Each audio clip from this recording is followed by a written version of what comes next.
नेपालको दैलेख एउटा यस्तो जिल्ला जहाँ माटो मुनि लुकेको थियो नेपालको भविष्य बदल्ने कालो सुन। ग्यास उत्खनन सुरु भइसकेको छ र प्रारम्भिक रिपोर्टले देशै हल्लाउन सक्ने सङ्केत दिएको छ। के यो ग्यासले नेपाललाई आत्मनिर्भर बनाउने हो? आउनु सम्पूर्ण तथ्यसहित बुझौँ यो ऐतिहासिक प्रोजेक्ट कथा। दैलेख जिल्लाको जलजले क्षेत्रबाट 4013 गहिराईसम्म ड्रिलिङ गर्दा मिथेन ग्यास फेला परेको छ। यो परीक्षणमा करिब 1.12 अर्ब क्युबिक मिटर ग्यासको पुष्टि भएको छ। विशेष कुरा के छ भने कुल 4वटा कुठारो ड्रिलिङपछि अनुमान गरिँदैछ कि यो क्षेत्रमा झन्डै 430 अर्ब क्युबिक मिटर ग्यास हुन सक्छ। यो मात्रले नेपालको 50 वर्षभन्दा बढीको ग्यास माग पूर्ति गर्न सक्छ। अब प्रश्न उठ्छ, नेपालले यसबाट कस्तो फाइदा लिन सक्छ? इन्धनको आत्मनिर्भरता। भारतबाट आयात गर्नुपर्ने एलपिजी पेट्रोलको विकल्प बन्न सक्छ। जस्तै हामीले भारतबाट आयात गर्नुपर्ने एलपिजी ग्यास र पेट्रोलको नेपालकै उत्खननबाट चाहिँ परिपूर्ति गर्न सक्छ। अर्को रहेको छ ऊर्जाको सुरक्षा। कुनै पनि सङ्कटमा पनि आफ्नै ग्यास प्रयोग गर्न सकिनेछ। र अर्को रहेको छ रोजगारी। खानी, पशुधन, ट्रान्सपोर्टेसनमा हजारौँ युवाहरूले काम पाउनेछ।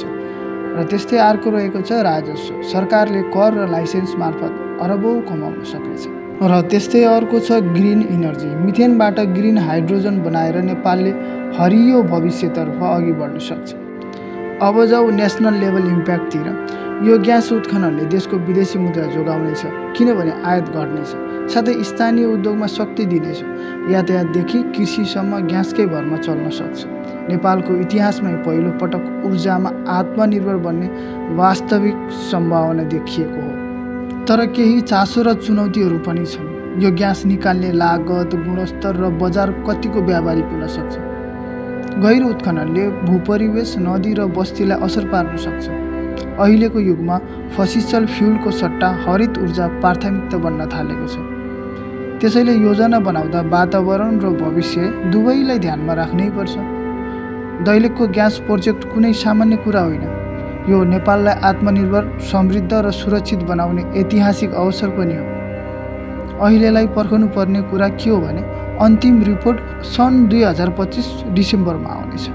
त्यसपछि नेपालले आफै ऊर्जा उत्पादन गरेर कालो सुनबाट उज्यालो भविष्य लेख्न सक्छ।